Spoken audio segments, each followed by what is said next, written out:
பேதுரு 2ஆம் அதிகாரம் 19ஆம் வசனம் தொடங்கி 25ஆம் வசனம் வரை வாசிக்க கேட்போம்.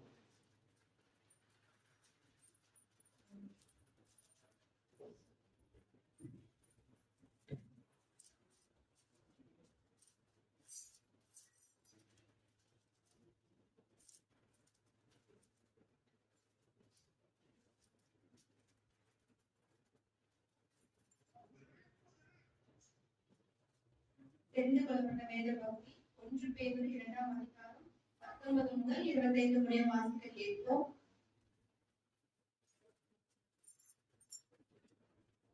ஏனெனில் தேவன் மேல் பற்றுதலாய் இருக்கிற மனசாட்சி நிமித்தம் ஒருவன் அநியாயமாய் பாடுபட்டு உபத்திரவங்களை பொறுமையாய் சகித்தால் அதுவே பிரீதியாயிருக்கும். நீங்கள் குற்றம் செய்து அடிக்கப்படும் போது பொறுமையோடு சகித்தால் அதனால் என்ன கீர்த்தி உண்டு? நீங்கள் நன்மை செய்து பாடுபடும் போது பொறுமையோட சகித்தால் அதுவே தேவனுக்கு முன்பாக பிரீதியாயிருக்கும். இதற்காக நீங்கள் அழைக்கப்பட்டு இருக்கிறீர்கள். ஏனெனில் கிறிஸ்துவும் உங்களுக்காக பாடுபட்டு நீங்கள் தம்முடைய அடிச்சோடுகளை தொடர்ந்து வரும்படி உங்களுக்கு மாதிரியை பின் வைத்து போனார். அவர் பாவம் செய்யவில்லை, அவருடைய வாயிலே வஞ்சனை காணப்படவும் இல்லை. அவர் வையப்படும் போது பதில் வையாமலும் பாடுபடும் போது பயமுறுத்தாமலும் நியாயமாய் தீர்ப்பு செய்கிறவனுக்கு தம்மை ஒப்புவித்தார். நாம் பாவங்களுக்கு சேர்த்து நீதிக்கு பிழைத்திருக்கும்படி அவர் தாமே தமது சரீரத்திலே நம்முடைய பாவங்களை சிலுவையின் மேல் சுமந்தார்.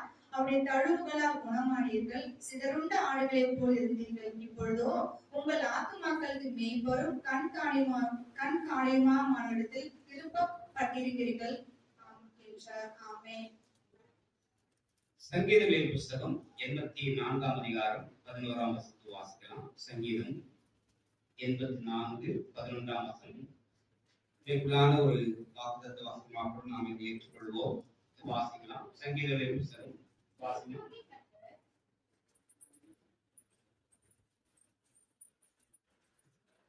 தேவனாகிய கர்த்தர் சூரியனும் கேடகமுமானவர். கர்த்தர் கிருபையையும் மகிமையையும் அருள்வார். உத்தமமாய் நடக்கிறவர்களுக்கு நன்மையை வழங்காகிறார். எல்லாரும் சொல்லலாம். உத்தமமாய் நடக்கிறவர்களுக்கு நன்மையை வழங்கக்கூடிய நீதியின் சூரியனும் கேடகமாய் இருக்கிறார். எல்லாரும் சேர்ந்து சொல்லலாமா? நான் உத்தமமாய் நடக்கும் போது எனக்கு அவர் சூரியனாய் இருப்பார்.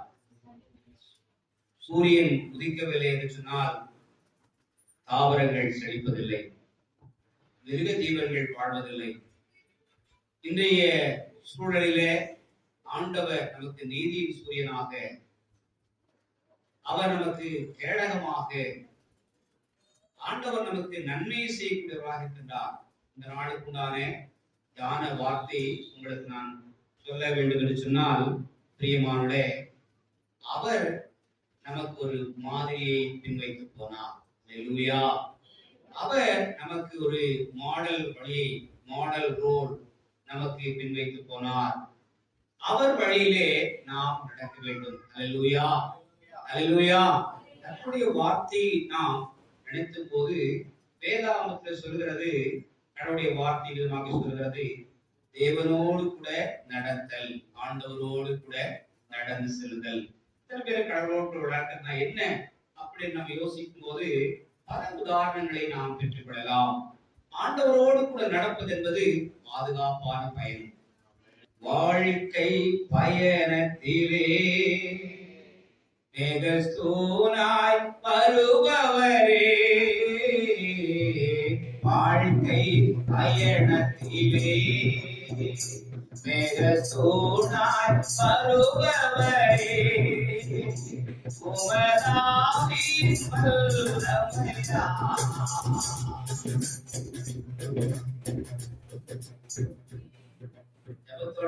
பாட்டு தெரியாதா? மதாவின் வல்லமையால் அவர் நம்மை நடத்தக்கூடியவராய். நம்முடைய வார்த்தை சொல்றது, எவர்கள் தேவ ஆவியினால் நடத்தப்படுகிறார்களோ அவர்கள் தேவனுடைய புத்திரராயிருக்கார்கள். எல்லாரும் கை தூக்காம சொல்லுங்க. எவர்கள் தேவ ஆவியினால் நடத்தப்படுகிறார்களோ அவர்கள் கடவுளுடைய புதல்வர்களாக, கடவுளுடைய புதுவிலிகளாக, குமாரர்களாக, குமார்த்திகளாக நாம் ஆண்டவர் நம்மை பார்க்கின்றார். அல்லேலூயா. நாம் ஆண்டவருடைய புத்திர சுவிகாரங்களாக இருக்கின்றோம். ஆண்டவருடைய வார்த்தை சொல்லுது, அப்பா பிதாவே என்று அழைக்கும்படியான புத்திர சுவிகாரத்தின் ஆவியை அனைவருக்கும் ஆண்டவர் தந்திருக்கிறார். அல்லேலூயா. வெவ்வேறு இடங்களை சார்ந்தவர்கள், வெவ்வேறு குடும்பங்களை சார்ந்தவர்கள், வெவ்வேறு பின்னணியத்திலிருந்து நாம் வந்தவர்கள், ஆனால் ஒரே தந்தையின் பிள்ளைகளாக, ஒரே தகப்பனின் பிள்ளைகளாக இன்றைக்கு நாம் திருச்சபையாக ஒன்று கூடியிருக்கின்றோம். அவருடைய பிள்ளைகளாக ஒன்று கூடுகின்றோம், சொந்தங்களாக ஒன்று கூடுகின்றோம். ஆண்டுடைய வார்த்தை சொல்கிறது, அவர் மேல் இப்படிப்பட்ட விசுவாசத்தினுடையவன், அவரை நம்புகிறவன், அவர் நடந்தபடியே நாம் நடக்க வேண்டும். அல்லேலூயா. கிறிஸ்து நடந்தபடியே நாம் நடக்க வேண்டும் என்று ஆண்டவருடைய வார்த்தை நமக்கு மிகவும் உற்சாகப்படுத்துகின்றது. ஆண்டவருடைய வார்த்தை நமக்கு மிகவும் தெளிவுபடுத்துகின்றது. நீங்க வாசிக்கும் சொன்னா 1 யோவான் புஸ்தகம் 2ஆம் அதிகாரம் 6ஆம் வசனம். அவர் நடந்த தூய வாழ்வு, அவர் நடந்த வாசிமா, அவருக்குள் நிலைத்திருக்கிறார் என்று சொல்லுகிறவன், நான் கிறிஸ்தவள் அல்லது கிறிஸ்தவன், நாங்க எல்லாரும் சர்ச்சைக்கு போறோங்க என்று சொல்லுகிறவர்கள் அவர் நடந்தபடியே தானும் நடக்க வேண்டும். வசனத்தை டிஸ்பிளே பண்ணுமா? அவர் நடந்தபடியே தாம் நடக்க வேண்டும். எத்தனை பேர் விசுவாசிக்கிறீங்க? இப்போ நமக்கு வருகிற முன்வைக்கப்படுகிற பிரதானமான கேள்வி, அவர் எப்படி நடந்தார்?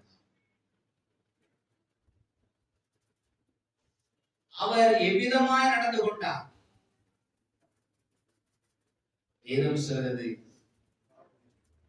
நான் எப்போதும் பிதாவுக்கு பிரியமாயிருப்பதினாலே அவர் என்னை தனித்து விடவில்லை. எல்லாரும் கைத்து சொல்லுங்க. ஆண்டவராகிய கிறிஸ்துவானவர் ஆண்டவருடைய திருக்கட்டளையின் மீது நம்பிக்கை வைத்து, ஆண்டவருடைய கற்பனையின் மீது விசுவாசம் வைத்து, அவரே கற்பனையின் நாயகனாக, அவரே கற்பனைகளை நமக்கு கொடுத்தவராக ஆண்டவர் சொல்லுகின்றார், நான் உங்களை அன்பாய் இருக்கிறது போல நீங்களும் ஒருவரை ஒருவர் அன்பாய். என்ன அருமையான வார்த்தை பாருங்க. நான் உங்களை அன்பாய் இருக்கிறது போல நீங்களும் ஒருவரை ஒருவர் அன்பாய். அன்பிலே நடந்தார். எபிரேயர் புஸ்தகம் 2ஆம் அதிகாரம் 11, 13, 12 வசனங்களை வாசிக்கும் போது, சிலுவையின் மரண பரியந்தம் தம்மை தானே தாழ்த்தி எல்லா நாமத்துக்கு மேலான நாமத்தை அவர் பெற்றார். அவர் தாழ்மையின் சிந்தை உடையவராக, தாழ்மையின் அடையாளமாக ஆண்டவர் சொல்றார், என் நுகத்தை ஏற்றுக்கொள்ளுங்கள், நான் சாந்தமும் மனத்தாய்மையுடையவராயிருக்கின்றேன். எல்லாரும் சொல்லுங்க, பக்கத்தில் பார்த்து சொல்லுங்க, நான் சாந்தமா இருப்பேன், தாழ்மையா இருப்பேன். கிறிஸ்தவர்கள் என்று நாம் பெயர் வைத்துக் கொண்டால் மட்டும் போதாது, சாந்தமான பேர் வச்சு கடுகு மாதிரி புரிஞ்சா நம்ம சாந்தத்தையும் நம்ம இழந்துருவோம், அடுத்த சாந்தத்தையும் நம்ம இழந்துருவோம். ஆண்டவர் சாந்தமும் மனத்தாழ்மையுடையவராய், ஆண்டவருடைய வழி நம்மளை வழிகாட்டுதல், அன்பு கூடுதல், ஆண்டவருடைய வழிகாட்டுதல், தாழ்மையாய் நடத்தல், சாந்தமாய் நடத்தல். மோசேயை குறித்து எபிரேயர் புஸ்தகம் 3ஆம் அதிகாரம் 2-3 வசனங்களை வாசிக்கிறோம். அவன் என் வீடு முழுவதும் சாந்த குணமுள்ளவனாய் நடந்து கொண்டான், உண்மை உள்ளவனாய் நடந்து கொண்டான். அன்புக்குரிய சக உறவுகளே, விசுவாசம் கிறிஸ்துவை பின்பற்றி வாழ வேண்டும் என்று ஆண்டவர் நடக்கின்றார். இந்த காலவெளியில what is our model road? Who is our model road? எது நம்முடைய வாழ்க்கையின் எடுத்துக்காட்டாக இருக்கிறது, அல்லது எவர் நமது வாழ்க்கையின் எடுத்துக்காட்டாக இருக்கிறார், உதாரணமாக இருக்கிறார்? அது கிறிஸ்துவை மையப்படுத்தி அல்லாமல் வேறு முறைப்படுத்தி இருக்கக்கூடாது. Praise the Lord. Hallelujah. வாழ்க்கை பயணத்தில் கடல் என்னும் வாழ்வில் கடந்தும் என் படகை, கடல் என்னும் வாழ்வில் கலந்தும் என் படகை சுக்கான் பிடித்து நடத்துமே தேவா. கடலினை கண்டித்த கர்த்தன் நிரல்லவோ அலங்காமல் என்னை. என் இயேசு ராஜா சாலோமின் ரோஜா, உன் கிருபை தந்தால் எப்போதும். அநேக சமயங்களிலே ஆண்டவர் என் கூட இருக்காரா, ஆண்டவர் என்ன பார்த்துட்டாரா, ஆண்டவர் என்ன வழி நடத்துறாரா, ஆண்டவர் இருந்தார். அந்த கிதியோன் கேள்விக்கு எழுப்பினான். 6ஆம் அதிகாரம் நியாயாதிபதிகளில் கிதியோன் கேள்வி எழுப்பினார். கர்த்தர் எங்களோடு கூட இருந்தார், எல்லாம் எங்களுக்கு நடப்பதே நடப்பானே. எதிரிகள் வந்து எங்கள் களஞ்சியங்களை எல்லாம் கொள்ளையடித்திருந்தார்கள். எதிரிகள் வந்து எங்கள் ஆடு மாடுகளை எல்லாம் ஒட்டி கொடுத்தார்கள். எதிரிகள் வந்து எங்களுக்கு உண்டானதெல்லாம் எல்லாரும் எடுத்து சென்றார்கள். இங்கே அவர் இருக்காரு. நிறைய சமயத்தில் கேள்வி இருக்கிறல்ல, அவருக்கு கண்ணு இருக்குதா, அவர் காதுல என்னவோ பெரிய ரிசர்ச் பண்ணி கண்டுபிடிச்சார். கண்ணு இருக்குதா, காது இருக்குதா, வாய் இருக்குதா? ஆனால் வேதம் சொல்கிறது காதை உண்டாக்கினவர் கேளாதோ, கண்ணை உண்டாக்கினவர் காணாதோ, உத்தமமாய் நடப்பதற்கு கர்த்தர் நன்மை செய்வார். அல்லேலூயா. நம்முடைய வழிகளெல்லாம் பாதுகாப்புடையாக ஆண்டவர் மேக செல்வத்தையும் அக்னி செல்வத்தையும் கொடுக்கின்றார். ஆனால் இந்த காணொளியிலே நாம் அவர் வழியில் நடக்கின்றோமா? அடுத்த கேள்வி, அவர் நடந்தபடி நடக்கின்றோமா? அடுத்த கேள்வி, அவர் வழியிலே நாம் நடக்கின்றோமா? இன்னைக்கு ஆள் போன போக்கிலே நாம் செல்கின்றோம், மனம் போன போக்கிலே நாம் செல்கின்றோம். ஆனால் கர்த்தருடைய ஆவியானவர் சொன்னார், போவாது. Turn to me, என்னிடத்துக்கு திரும்புங்கள், என்னிடத்துக்கு வாருங்கள், நான் சொல்வதை கேளுங்கள் என்று ஆண்டவர் கொடுக்கிறார். அன்புக்குரிய சுவாச மக்களே, நம்முடைய வனாந்தர பயண வாழ்க்கையில் நமக்கு பல்வேறு விதமான இடர்பாடுகள் உண்டு, தோய்வுகள் உண்டு, இன்னல்கள் உண்டு, கஷ்டங்கள் உண்டு, வருத்தங்கள் உண்டு. ஆனாலும் கூட நாம் ஆண்டவரோடு கூட பயணிக்க கற்றுக்கொள்வோம். நம்முடைய பாதையில ஆண்டவர் தட்டி எழுப்பி எலியாவை சொல்றாரு, நீ போக வேண்டிய தோல்வி சொன்ன ஆண்டவர் சும்மா இருந்தாரா? உன்ன உணவு கொடுத்தார், அருந்த அற்புதமான தண்ணீர், வானத்து மன்னாவால் போஷித்த ஆண்டவர், கண்மலையில் தண்ணீர் தாகம் தீர்த்த ஆண்டவர், மாறாவின் கசப்பை மதுரமாக்கின தெய்வம் நம்முடைய வாழ்க்கையை மதுரமாக்கும். நம்முடைய அன்றாட தேவைகளை ஆண்டவர் சந்திப்பார் என்பதுதான் ஆண்டவரோடு நாம் நடக்கிற பயணத்தின் நம்பிக்கையாயிருக்கிறது. தினசரி தேவைகளை ஆண்டவர் சந்திப்பார். எத்தனை பேர் நம்புறீங்க? என்னதான் போராடினாலும் முயற்சி எடுத்தாலும் வேதம் சொல்வது, பிரசங்கி எழுதுகின்றார், அவர் நாம் உழைப்பதற்கு சம்பாதிப்பதற்கு சக்தியும் வேலை கொடுக்கிறார். அவர் நமக்கு சக்தியை தராவிட்டால், பலனை தராவிட்டால், நாம் என்னதான் உழைச்சாலும் சம்பாதித்தாலும் அதை நம்ம திருப்தியா உட்கார்ந்து சாப்பிட முடியாது. பொருளீட்டக்கூடிய சக்தி ஆண்டவர் கொடுத்திருக்கிறார். ஆனால் உண்ணக்கூடிய உணவை அவர்கள் எடுத்துக்கொள்ள முடியாமல் தவிக்கிறார்கள். இன்றைக்கு அநேக மக்களுடைய வாழ்க்கை கடவுளோடு கூட இல்லை, ஆண்டவரோடு கூட இல்லை. பைபிள்ல எழுதப்பட்டிருக்கிறது ஆதியாகமம் புத்தகம் 11ஆம் அதிகாரம் 27ஆம் வசனம். ஆண்டவர் ஆபிரகாமை அழைக்கின்றார். ஆசிங்க, Abraham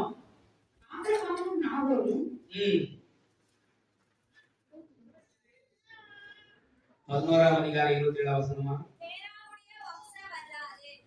தேராகு, Abraham, Nagore. தேராகு, Abraham, Nagore 3 பேருங்க. வாசிங்க. ஆரான் என்பவர்களை பெற்றான். பெற்றான். ஆரான் லோத்தை பெற்றான். பெற்றான். ஆரான் தன் பூமியாகிய ஊர் என்கிற கல்தேய தேசத்து பட்டணத்திலே தன் தகப்பனாகிய தேராகு மரிக்கு முன்னே மரித்தான். ஆபிரகாமும் நாகோரும் தங்களுக்கு பெண் கொண்டார்கள். ஆபிரகாமுடைய மனைவிக்கு சாரா என்று பெயர். இந்த பகுதியை நீங்க வாசித்து சொன்னா ஆண்டவருடைய அழைப்பு, ஆபிரகாமினுடைய அழைப்பு. வேதம் சொல்றது ரோமர் புஸ்தகம், கலாத்தியர் புஸ்தகம், எபிரேய புஸ்தகம் 3 புஸ்தகங்களில் ஆபிரகாமின் சரிதையை நாம் வாசிக்கின்றோம். இந்த புஸ்தகங்களிலே போகிற இடம் இன்னதென்று அறியாமல் அவன் புறப்பட்டு போனான். கையெழுத்துக்கு ஆமென் சொல்லுங்க. அவனுடைய பயணம் எவ்வளவு தூரம் தெரியாதா, எங்க போகணும் தெரியாதா, எந்த இடத்துல அவர் குடியிருக்க போகிறார் என்ற எல்லையை கூட அவனுக்கு தெரியாதா. ஆனால் நம்முடைய குடியிருப்பின் எல்லைகளை முன்வைத்து வருகிறார். அல்லேலூயா. ஆபிரகாம் ஆண்டவரோடு நடக்க பழகிவிட்டார். அவர் மட்டுமல்ல, தன் மனைவி, ஆடு மாடுகள், மிருக ஜீவன்கள், தன்னுடைய உடன் பிறந்தோரை கூட ஆண்டவருடைய அழைப்புக்கு இணங்கி அழைத்து செல்கிறார். வனாந்திர வழியே நடத்திடுவார், வாதைகள் ஏதுமின்றி காத்திடுவார். வனாந்திர வழியே நடத்திடுவார், வாதைகள் ஏதுமின்றி காத்திடுவார். வானத்து மன்னாவால் போஷித்து காக்கும் வல்ல கர்த்தரும் வருவார். தீனும் படுவாமல் உன்னை நடத்திடுவார். வானத்து மன்னாவால் போஷித்து காக்கும் வல்ல கர்த்தரும் வருவார். தீனும் படுவாமல் உன்னை நடத்திடுவார். ஆனால் பயணமோ தூரம், கடந்து நாம் சென்றிடுவோம். உன்னை ஆண்டவர் அழைத்தார். அநேக கிறிஸ்தவர்களா மாறாங்க. மதம் மாறிய கிறிஸ்தவர்கள் அநேகம் உண்டு. மனம் மாறிய கிறிஸ்தவர்கள் சொற்பமாக. ஆண்டவர் இந்த உலகத்திலே வந்து ஒரு மதத்தை உருவாக்குவதற்காக, சாவிப்பதற்காக அல்ல, மனமாற்றத்தை உண்டாகும். கல்யாணத்துக்காக மதமா, வேலைக்காக மதம், வசதிகளுக்காக மதம் மாறுறான். எங்க பக்கத்துல கிறிஸ்துவ ரொம்ப நல்லா லட்சாதி பேர் இருக்காங்க, வசதியா இருக்காங்க, சந்தோஷமா இருக்காங்க, நான் மாறிட்டா அப்படி ஆயிடும் நினைச்சு மாறாங்க. இன்றைக்கு வாழ்க்கையின் முடிவு பரிதாபமா இருக்கு. வசதிக்காக அல்ல, சுகபோக வாழ்வுக்காக அல்ல, கிறிஸ்தவ வாழ்க்கையின் பயணம் என்பது அவரோடு கூட வாழ்வதற்காக நடத்துகிறாங்க. ஆபிரகாமை அழைத்தார், நான் மனைவி கூட கூப்பிட்டு வர. உங்களை அழைச்ச பிறகு ஆண்டவர் நீங்க மட்டும் வந்திருக்கீங்களா, உங்க கூட ஆண்டவர் மற்றவங்களை கூட்டிட்டு வரலாம். தன் மனைவி குடும்பத்தார் ஆடு மாடுகளோடு ஆண்டவர் ஆபிரகாம் அழைத்த போது ஆண்டவருடைய நாமத்துக்கு முடியாது. அது கூட லோத்தும் வராங்க. சகோதரமார் 2 பேர் வராங்க. லோத்தை அழைத்தார், ஆபிரகாம் அழைத்தார். 2 பேரும் பெரியார் நண்பர்களாக உறவினர்களாக வந்தார்கள். அவனுடைய அழைப்பை ஏற்றுக்கொண்டார்கள். உனக்கு நான் தேசத்தை கொடுப்பேன் ஆண்டவர் வாக்குப்படினார். அந்த வாக்கு பிரகாரமாக புறப்பட்டு வந்தார். ஏதும் சொல்றது, லோத்து தூர தேசத்தை கண்ணுக்கு பார்க்காம கிட்ட தேசத்தை பார்த்தானா, அது எப்படி இருந்தா ஏதேன் தோட்டத்தை போல சோதேம் குமாரா சந்தோஷமான வளர்ச்சியான தேசமா, அது ஒரு மகிழ்ச்சியான தேசமா இருந்தது. கண்களை எடுத்து பார்க்கின்றான். 13ஆம் அதிகாரம் 6ஆம் வசனம் வாசிங்க. ஆதியாகமம் 13ஆம் அதிகாரம் 13:2 ஒருத்தர் வாசிங்க, 13:6 ஒருத்தர் வாசிங்க.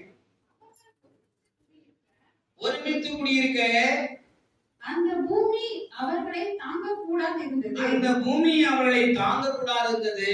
அவருடைய ஆஸ்தி மிகுதியாய் இருந்தபடியால் பாருங்க, யாருடைய ஆஸ்தி? யாரெல்லாம் ஆண்டுடைய அழைப்பை கேட்டு வர்றாங்களோ ஆண்டு ஆஸ்தி தருவாங்க. ஆஸ்தி மிகுதியா இருந்தது. அவர்கள் ஒருமித்து வாசம் பண்ண ஏதுமில்லாமல் போனது. ஆபிரகாமுடைய மந்தை மேய்ப்பருக்கும் இவர்களுக்கும் அவர்களுக்கும் வாக்குவாதம் தானது. லோத்துடைய மந்தை மேய்ப்பருக்கும் வாக்குவாதம் உண்டாயிற்று. அக்காலத்திலே கானானியரும் பெரிசியரும் அத்தேசத்தில் குடியிருந்தார்கள். ஆபிரகாம் லோத்தை நோக்கி, பாருங்க, நம்ம எல்லாம் விசுவாச மக்கள்,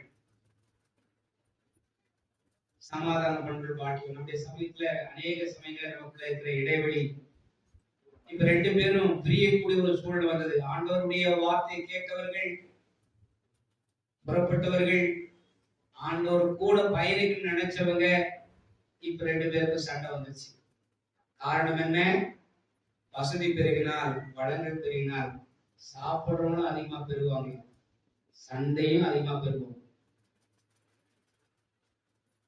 பொருளாசை, பண ஆசை, இன்னைக்கு அநேகர் மதி மயங்கி கிறிஸ்துவின் விசுவாசத்தை விட்டு விலகி சென்று விட்டார். அனாசை கிறிஸ்துவின் வழியை விட்டு உணவு இழக்கும். பொருளாசை கூட வேதம் சொல்கிறது விக்கிரக ஆராதனை. பொருளாசை கிறிஸ்துவ வழியை விட்டு உன்னை விலகி இருக்கும், தடுக்கும் வழியை நடக்காதபடிக்கு. உலக ஆசை, இச்சை, சிற்றின்பம், ஆண்டவருக்கும் உனக்கும் உள்ள உறவை, வாழ்வை நிலை தடுமாற செய்யும். இங்கே வாசிக்கிறோம், வாசிமா. ஆபிரகாம் லோத்தை நோக்கி, எனக்கும் உனக்கும் என் மேய்ப்பருக்கும் உன் மேய்ப்பருக்கும், என் சொந்தக்காரருக்கும் உன் சொந்தக்காரருக்கும், என்னுடைய மேய்ப்பர்களுக்கும் உன்னுடைய மேய்ப்பர்களுக்கும் வாக்குவாதம் வேண்டாம், சண்டை வேண்டாம், நாம் சகோதரர். ஆசி மக்களே, இந்த தேசம் எல்லாம் உனக்கு முன் இருக்கிறது அல்லவா, உனக்கு முன்பு இருக்கிறது அல்லவா. நீ என்னை விட்டு பிரிந்து போகலாம், நீ இடதுபுறம் போனால் நான் வலதுபுறம் போகிறேன். இப்படிப்பட்ட எண்ணம் உதிக்குதுங்க. நீ நல்லா இருந்தா பரவாயில்ல, நான் கஷ்டப்பட்டாலும் பரவாயில்ல, உனக்காக நான் விட்டு கொடுத்து சொல்ல வைக்க.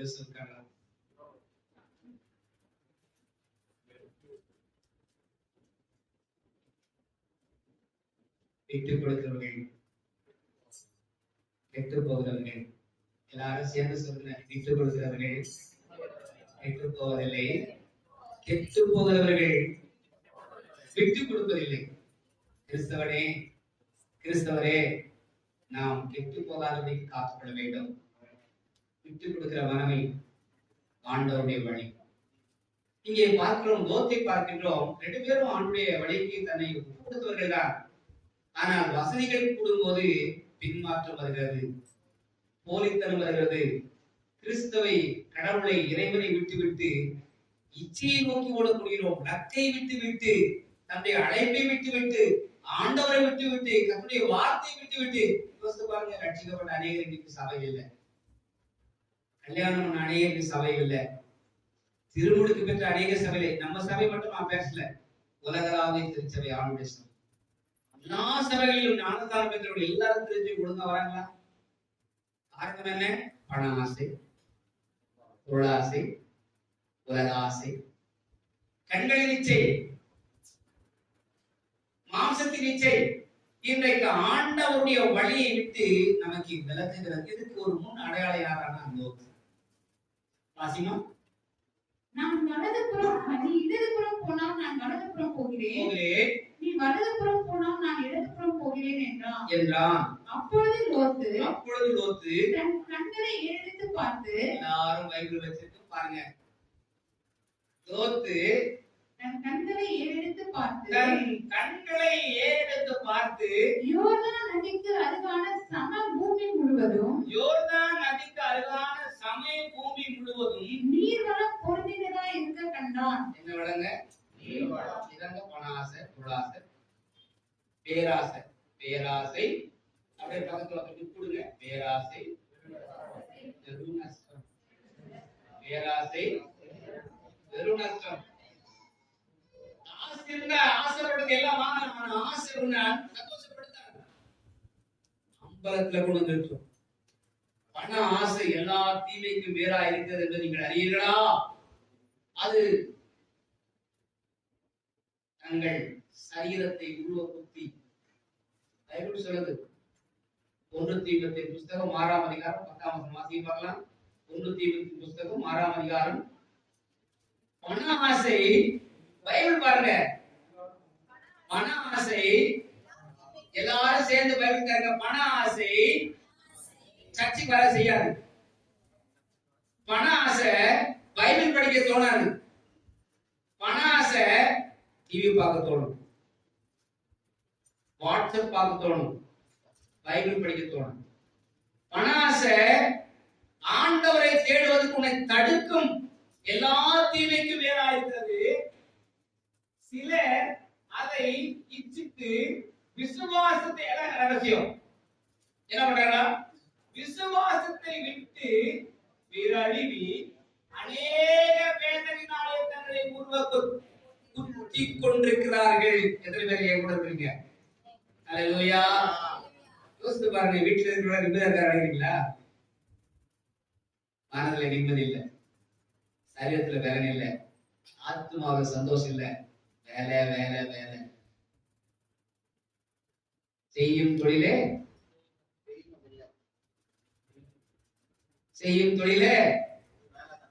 அது வேலைதான், தொழில் தான். அது உனக்கு தெய்வமாகாது. இதிலே அநேகர் தங்களை அநேக வேதனையினாலே உருவ குத்தி கொண்டிருக்கார்கள். எப்ப சாவான்னு தெரியாது. குத்திட்டே இருக்கலாம். ஹார்ட்ல குத்துறானா கிட்னில குத்துறானா தெரியாது. சம்பாதித்து வச்ச பணமெல்லாம்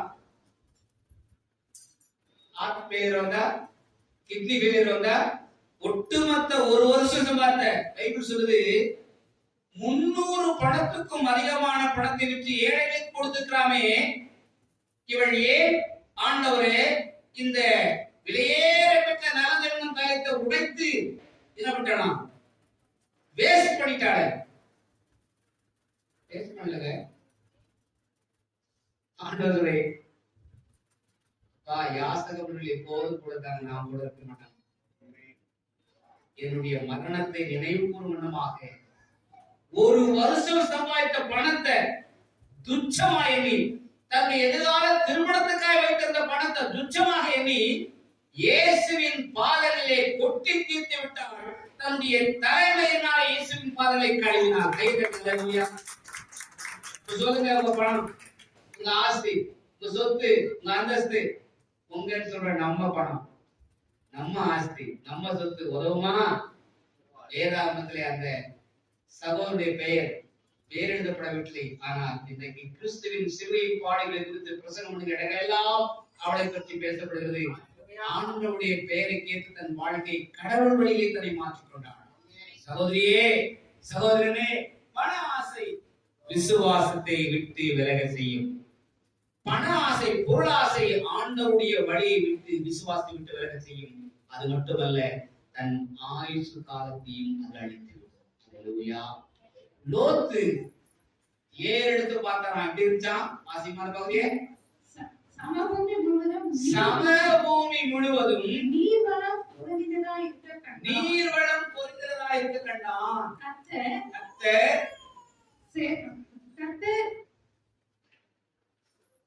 என்ன கண்ணாடி போடணுமாமா?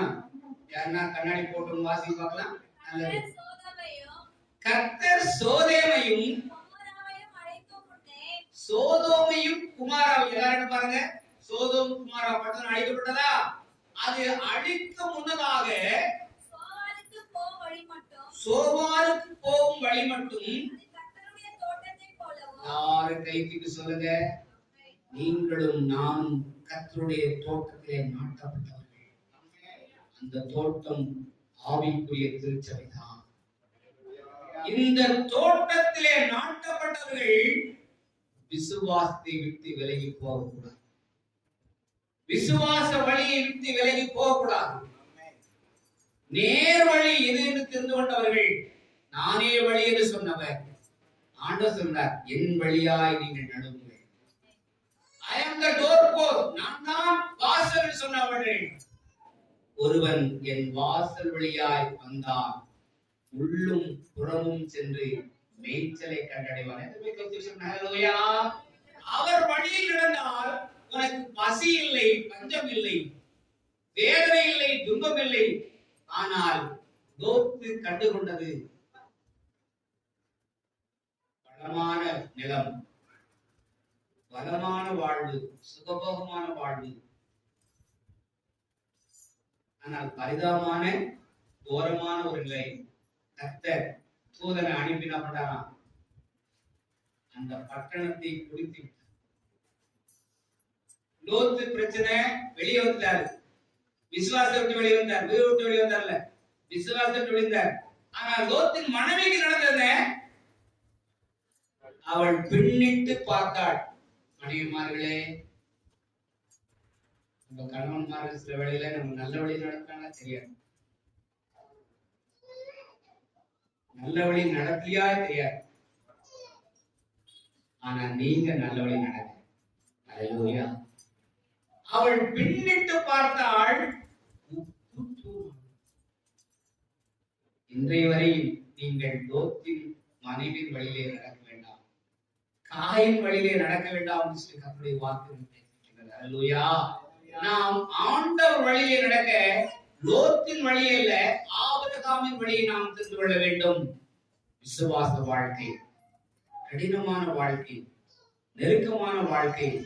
வேதம் சொல்கிறது, ஆபிரகாம் ஆண்டவருக்கு தன் வாழ்க்கையை அர்ப்பணித்தபடினாலே ஆண்டவருக்காக தன் இனம், ஜனம், மொழி, கலாச்சாரம் அத்தனையும் விட்டு கொடுக்க முயற்சித்தான். ஹல்லேலூயா. இன்றைக்கு எதையும் கிறிஸ்துவுக்காக விட்டு விட்டார், நானும் எதை ஆண்டவருக்காக விட்டு விட்டோம்.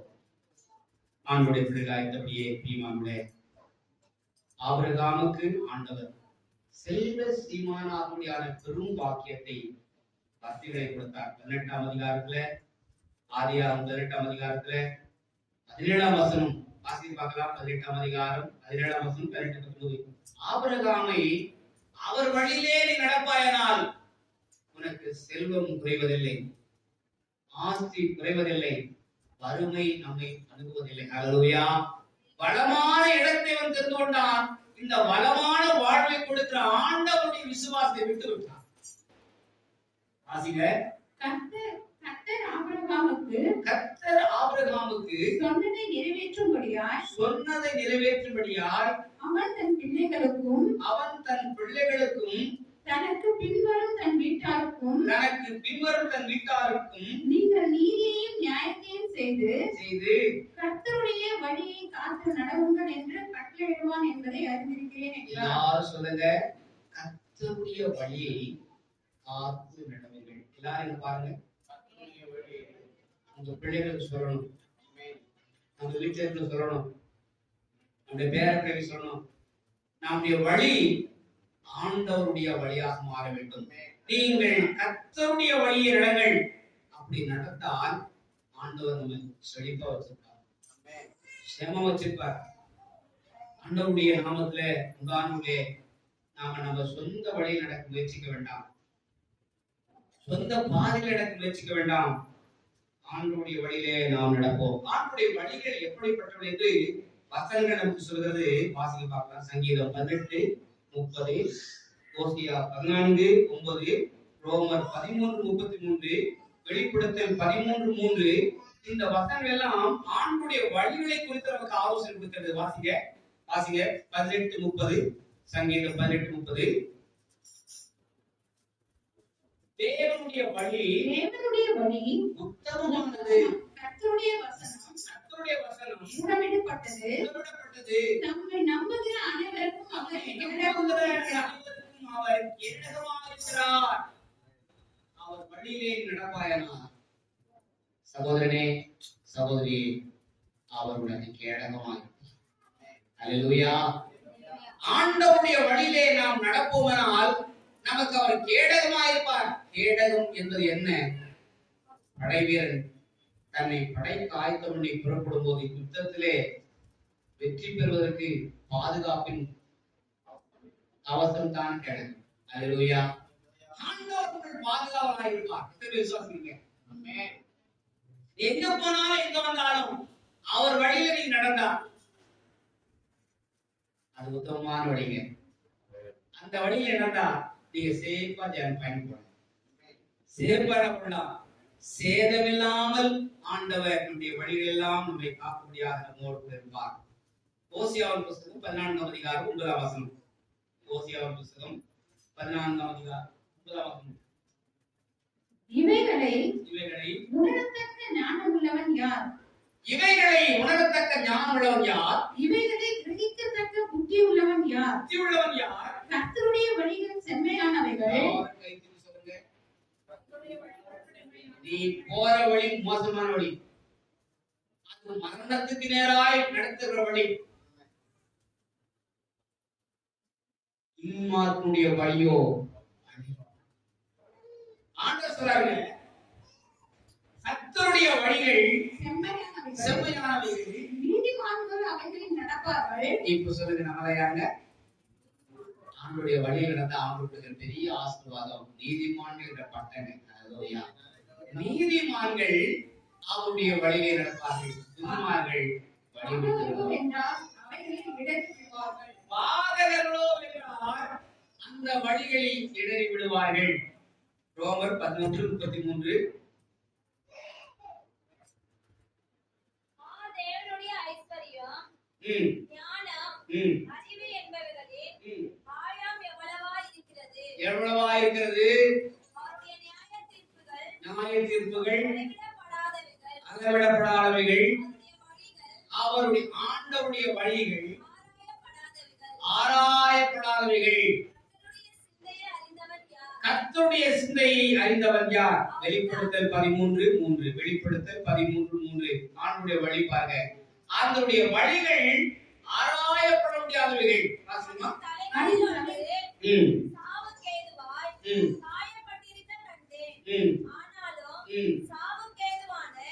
அந்த காயம் சொஸ்தமாக்கப்பட்டது.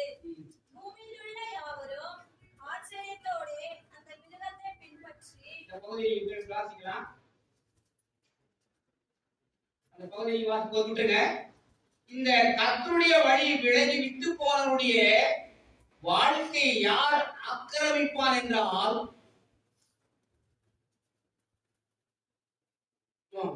எவன் வரான்னு சொல்லணும். யார் வருவானா? எப்படி வருவான்? நமக்கு எல்லாம் கதை. என்ன கதை விட்டுட்டாங்க? சொன்னதெல்லாம் எருமாடா பசுமாடா தெரியாதப்பா. ஆண்டவருடைய வழியை விட்டு விலகி போனவருடைய யார் கையிலே மாட்டுவாருனால், வலு சர்வத்தின் ஆவியுடைய பிசாசின் கையிலே மாட்டுவார். அவர்கள் எல்லாரையும் அவன் தண்டிப்பான். அன்புக்குரிய விசுவாச மக்களே, நீங்களும் நானும் இயேசுவின் வழியிலே நடக்க ஆண்டவர் வழி. அவர் வழி அன்பின் வழி. அவர் வழி இரக்கத்தின் வழி. அவர் இரக்கமுள்ளவராயிருக்கிறது போல நீங்களும் இரக்கமுள்ளவராயிருங்கள். அவர் வழி தாழ்மையின் வழி. அவர் தாழ்மை உள்ளவராயிருக்கிறது போல நீங்களும் தாழ்மை உள்ளவராயிருங்கள். வார்த்தை சொல்றது, அவர் திரளான ஜனங்களை கண்டபோது மனதுருகினார். நாம இன்றைக்கு ரட்சிக்கப்படாத அநேக குடும்பங்கள் உண்டு. ஆண்டவரை ஏற்றுக்கொள்ளாத அநேக மக்கள் உண்டு. அவருடைய விசுவாச மக்களை நாம் பார்த்தோடு ஆண்டுடைய வழியை விட்டுச்சவர்கள் அநேகர் உண்டு. ஆண்டுடைய விசுவாச விட்டுச்சவர்கள் அநேகர் உண்டு. வாழ்க்கை பயணத்தில் ஆண்டவர் மோடு இருக்கிறார். கடவுளோடு நாம் நடக்கும்போது கடவுள் நம்மோடு. பைபிள் ஒரு நல்ல உதாரணம் பாருங்க. ஆண்டவர் கடலிலே பயணித்துக் கொடுக்கும் போது பேதுரு கடலில் இருந்தார், அருகாமல் இருந்தார். ஆண்டவர் பார்த்தாரு, ஆண்டவரே நீ இருக்கிற இடத்துக்கு ஆண்டவரே நானும் வர வேண்டும் ஆண்டவரே. ஆண்டவர் இருக்கும் இடத்துக்கு, ஆண்டவர் பயணிக்கும் இடத்துக்கு தான் வர வேண்டும் என்ற ஆசை பேருக்கு இருந்தது. ஆனால் கடல் மீது அவரால் நடக்க இயலும். வாழ்க்கை பிரச்சனை மீது நம்மால் நடக்க முடியாது. புயல் வரும், காற்றடிக்கும், அலமோதும், பிரச்சனை வரும். ஆனால் இயேசு சொன்ன ஒரே வார்த்தைப்படியாக பேதுரு கடல் அலை மீது நடக்கின்றான். நீங்களும் பிரச்சனை மீது நடக்க முடியும். கொஞ்ச தூரம் வராரு, வந்த உடனே கொஞ்சம் கொஞ்சமாக கடலின் ஆழத்திலே மூழ்கக்கூடிய சூழல் வந்து அவன் பின்னிட்டு திரும்பினான். நம்முடைய வாழ்க்கையில இயேசுவை பின்பற்றி நாம் வழி நடந்து போகும்போது அநேக சறுக்கல்கள் வரும், இடர்கள் வரும், இன்னல்கள் வரும், துன்பங்கள் வரும், சோதனைகள் வரும், சோர்வுகள் வரும். தடம் கொள்ள வேண்டாம், ஆபத்து நிச்சயம். இன்றைக்கு அநேக தடம் உணர்ந்து போயிட்டு விட்டார்கள், விசுவாசத்தை விட்டு போய்விட்டார்கள். அன்புக்குரிய சக விசுவாச மக்களை, பேதுரு ஆண்டவருடைய வார்த்தை கட்டுப்பட்டு வார்த்தையை விசுவாசத்தை ஏற்றுக்கொண்டு கடல் மீது நடந்து செல்கின்றார். அவர் கொஞ்சம் கொஞ்சமாக மூழ்கும் போது ஆண்டவர் படகிலிருந்து இறங்கி பேதுரு எந்த இடத்தில் மூழ்கினாரோ அதே இடத்திலிருந்து காட்சியளித்து மூழ்கி இருக்கின்ற நிலையிலே கரம் பிடித்து. இப்போ கைவிட்டாரா? கைவிட்ட என்ன ஆகும்? பழையபடி மறுபடியும் கதவு தர பழைய குடி. நீங்க அநேக பழைய குடியாக ஆண்டவர் விட்டுவிடவில்லை. ஆழத்திலே அமுந்து போகிற நிலை வந்த போதும் கூட, பிரச்சனையிலே அமுந்து போகிற நிலை வந்த போதும் கூட ஆண்டவர் பேதுருவை, வேதம் சொல்கிறது, தான் இருந்த படைக்கு நேராக நடந்து கடலின் மீது பேர். விசுவாசியே, உங்களால் பிரச்சனைகள் மீது நடக்க முடியும், உங்கள் நெருக்கடிகள் மீது நடக்க முடியும், உங்கள் கஷ்டங்கள் மீது நடக்க முடியும். ஆண்டவர் உங்கள் வழியில் இருப்பார். அல்லேலூயா. ஆண்டவர் சொல்கிறார், நானே வழி, நானே ஜீவன். கர்த்தருடைய வார்த்தை சொல்றது, அவர் நடந்தபடியே அவரை பின்பற்றுவதாக நாம் நடக்க வேண்டும். பேதுரு விதமாக எழுதுகின்றார். வாஸ்த பகுதி நாம் திருவோம். கர்த்தருடைய பந்திக்கு நம் இருதயங்களை ஆயத்தப்படுத்துவோம். என் வழியே தனி வழியில் போகாத, அது ஆபத்தமானது, அபாயகரமானது, அது உங்களை எங்கேயாவது கொண்டு சென்று விடும். நிறைய சமயத்துல நான் கூட ஒரு முறை அப்படிதான் மேப் போட்டு கார் ஓட்டு போனோம். ராணிப்பேட்டை ஒரு கல்யாணம் நடத்துறதுக்காக நான் கார்ல டிரைவர் கூட்டிட்டு மேப் போட்டு, கூகுள் மேப் போட்டு போயிட்டு இருக்கோம். போறோம் ராணிப்பேட்டை வரல, அது எங்கெங்கயோ சுத்தி கட்டில பார்த்தா நேரம் கொண்டு போய் பாலா ரிவர்ல கொண்டு போய் விடுது. மறுபடியும் நான் கிட்டத்தட்ட அரை மணி நேரம் லேட் ஆயிட்டேன். இப்ப எங்க போறது தெரியல, அந்த டிரைவருக்கு தெரியல. கூகுள் மேப் போட்டு போனா சில சமயத்துல சரியாதான் இருக்கும், பல சமயத்துல உங்களுக்கு ஆற்றல் தள்ளிடும். பண்றாங்க. ஆண்டவருடைய வழி உத்தமமானவைகள், செம்மையானவைகள், உண்மையானவைகள், நம்மை பலப்படுத்த சொன்னாரு.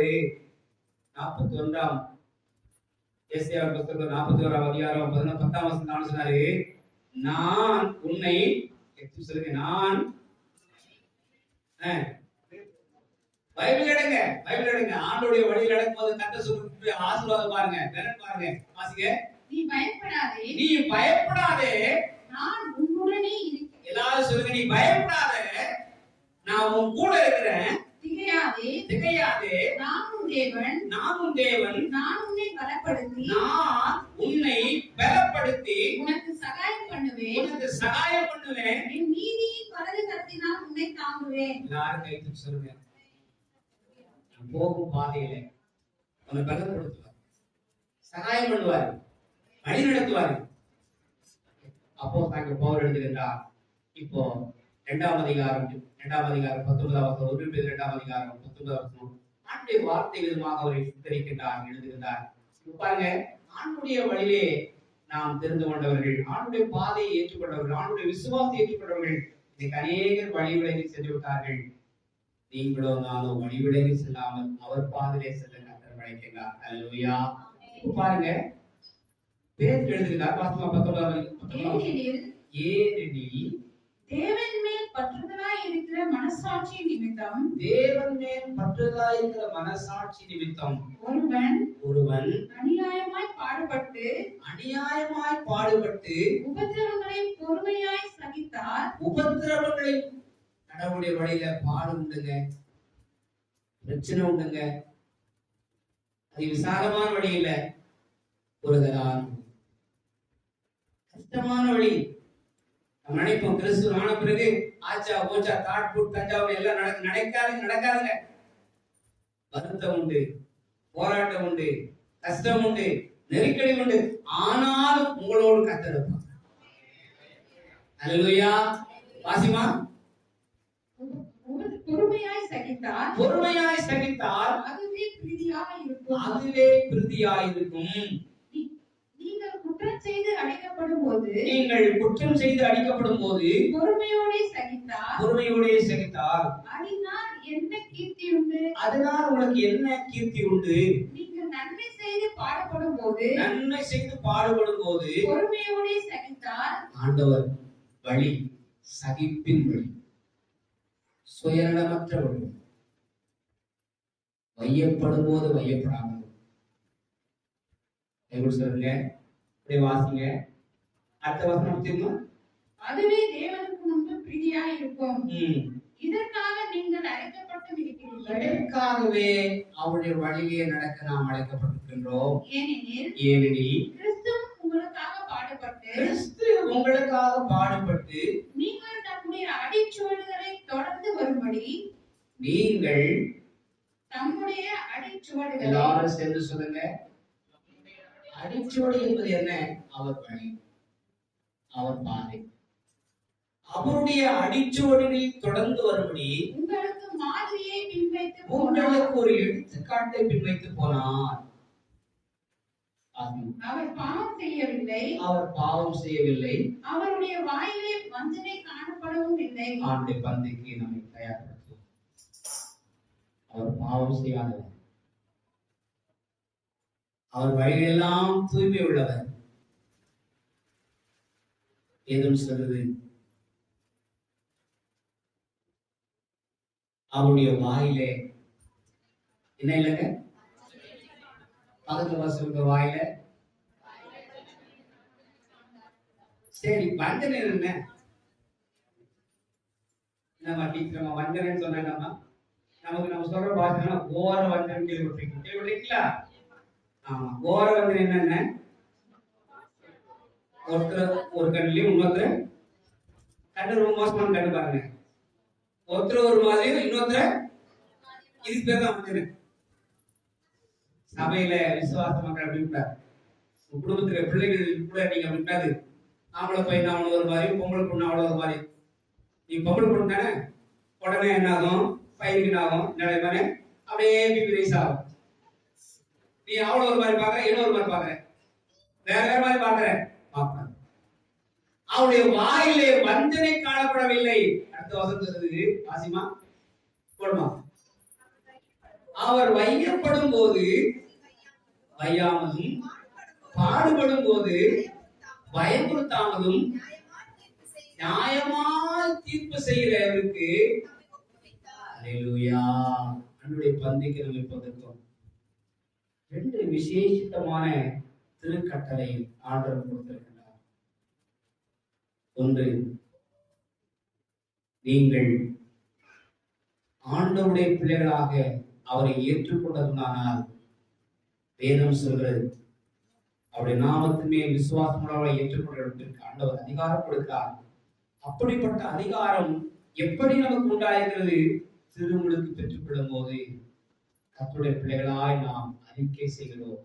நம்முடைய பாவங்களை அறிக்கை செய்து விட்டு திருமுழுக்கு முன்பாக புது வாழ்வு பெறுகிறோம், புது நலம் பெறுகின்றோம், புது அடையாளத்தை பெறுகின்றோம், கிறிஸ்தவர் என்ற அறிகுறியை பெறுகின்றோம். அனுசந்தானிகள் புறப்பட்டு போங்கள், சகலருக்கும் சுவிசேஷத்தை அறிவியுங்கள், பிதா குமாரன் பரிசுத்தாவினாலே அவர்களுக்கு திருமுழுக்கு கொடுங்கள் கட்டளை. அவருடைய சீஷராக்குங்கள் கட்டளை. இரண்டாம் மாபெரும் கட்டளையாக திருச்சபைக்கு ஆண்டவர் விதித்த விதி இது. மாற்றி அமைக்க கூடதல்ல, மாறாத பிரமாணம், சட்டம். அவருடைய பந்தி திருவிருந்து என்னை நினைவு கூறும்படி இதை செய்கின்றார். அல்லேலூயா. ஆண்டவர் நமக்கு ஒரு வழியை வச்சுக்கிறாங்க.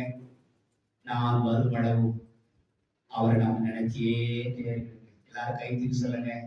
அவர் வழி, அவர் வழி, அவர் வரப்போகிறார். அவரோடு கூட நாம் பயணிக்க வேண்டுமானால், செல்ல வேண்டுமானால், அவர் எடுத்துக் கொள்ளப்படுவதற்கு நாம் எடுத்துக் கொள்ளப்பட வேண்டுமானால் அவருடைய பந்தியை நாம் தானிக்க வேண்டும். இன்னைக்கு நிறைய கிறிஸ்தவங்க, ஞானஸ்தானம் பெற்றவங்க, கல்யாணமானவங்க திருவிருந்த உதாசீனப்படுத்துகிறார்கள். கர்த்தருடைய பந்திலே சேராமல் இருக்கார்கள். ஆண்டுடைய கட்டளைக்கு விலகியிருக்கார்கள். சகோதரனே, சகோதரியே, ஆண்டுடைய பந்தி நமக்கு இலவசமாக இருக்கிறது. ஆண்டவர் இப்போ நாங்க பவுல் எழுதுகிறார். அடுத்த சொல்லுங்க, 23வது சொல்றார், நாம் பாவங்களுக்கு செத்து நம்முடைய பாவங்களுக்கு செத்து. 24ஆம் வசனம், நாம் நம்முடைய பாவங்களுக்கு செத்து நீதிக்கு பிழைக்கும்படிக்கு அவர் தாமே தமது சரீரத்திலே நம்முடைய பாவங்களை சிலுவையின் மேல் சுமந்தார். எல்லாரும் சொல்லுங்க அல்லேலூயா. நம்முடைய ரோகங்களை சுமந்தார், வியாதிகளை சுமந்தார், பாவங்களை சுமந்தார். ஏன்? நம்முடைய சாபங்கள் எல்லாவற்றையும் சிலுவையிலே இயேசு சுமந்தார். அல்லேலூயா, அல்லேலூயா. அவர் சிலுவையிலே சுமந்தார்.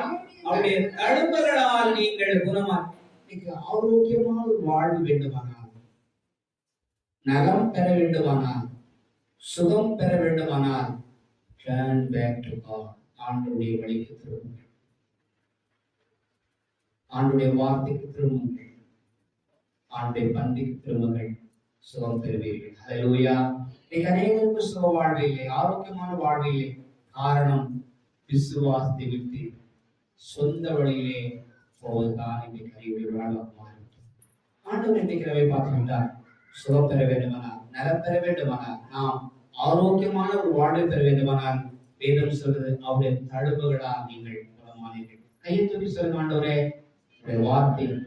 வேதம் சொல்ற பந்தியில அநேகர் அபாத்திரவான்களாய் பந்தியிலே சேரக்கூடாது.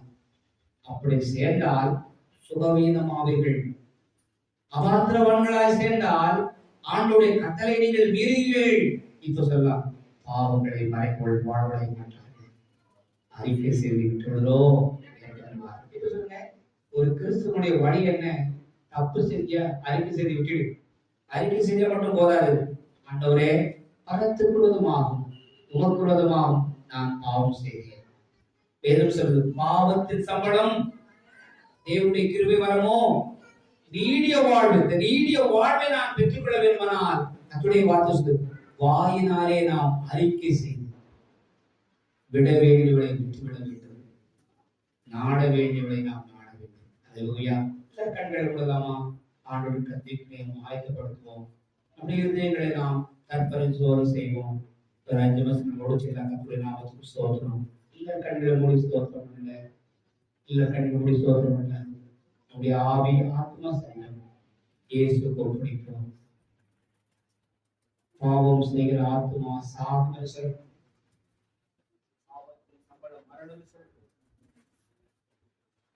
நம்முடைய பாவம் எல்லாவற்றையும் ஆண்டவர் சிலுவையிலே ஆண்டவர் நம்மை நீதிமான்களாய் மாற்றுகிறார். விசுவாசத்தோடு நாம் அந்த அறிக்கை செய்து ஆண்டிய திருவிருந்திலே பந்திலே சேர கற்றுக் கொடுக்கிறார். எல்லாரும் கண்கள் கொடுக்காமா? அல்லேலூயா, அல்லேலூயா. உமக்கு ஸ்தோத்திரம் ஆண்டவரே. அவர் வரும் நாளில் என்னை கரமாசைத்து அந்த கோபத்தை சேர்த்துக் கொள்வார். அவர் வரும் நாளில் என்னை கரமாசைத்து அந்த கோபத்தை சேர்த்துக் கொள்வார். அவர் சமுதரமாகி அவர்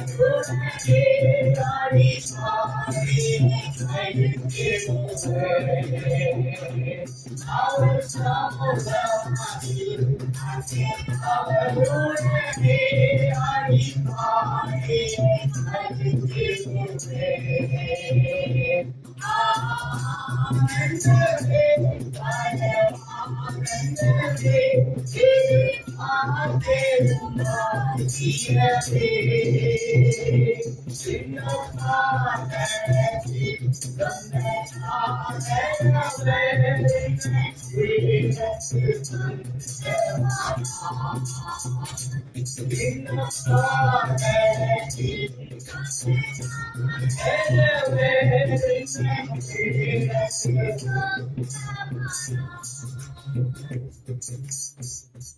ஆண்டவரும் மெய்ப்பெருமாயிருக்கிற நான் உங்களுக்கு இன்னைக்கு என்ன செய்தனோ ஜெபிப்போம்.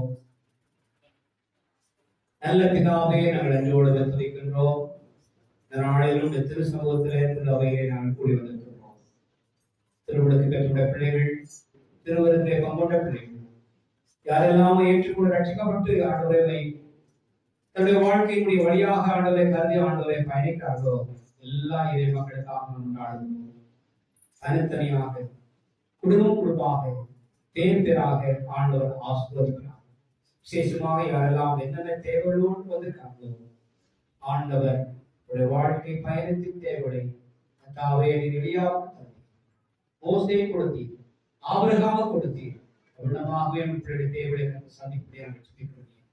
ஆண்டவரே, எங்கள் வாழ்க்கை பயணத்தில் நாங்கள் அநேகரை சார்ந்து வாழும்போது ஆண்டவரே அநேக சிக்கல்களை சந்திக்கின்றோம், கஷ்டங்களை சந்திக்கின்றோம்.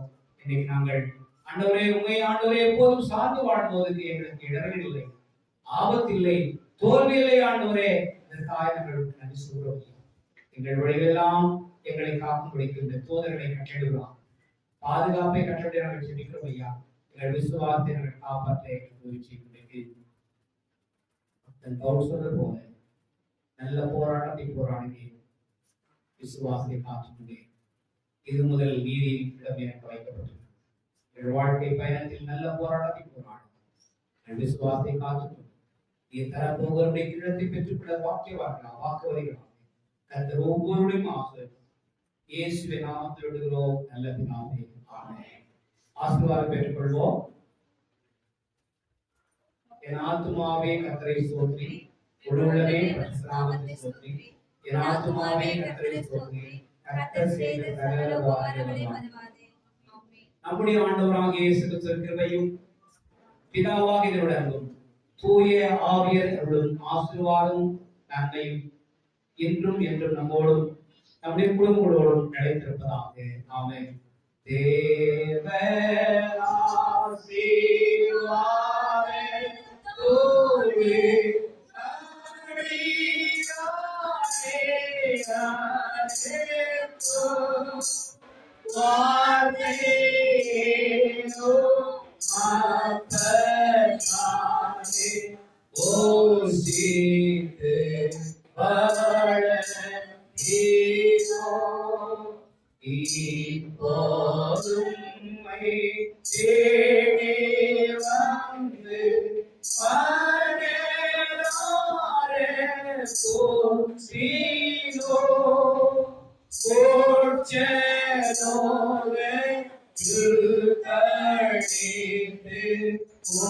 உம்மை வாழ்த்தி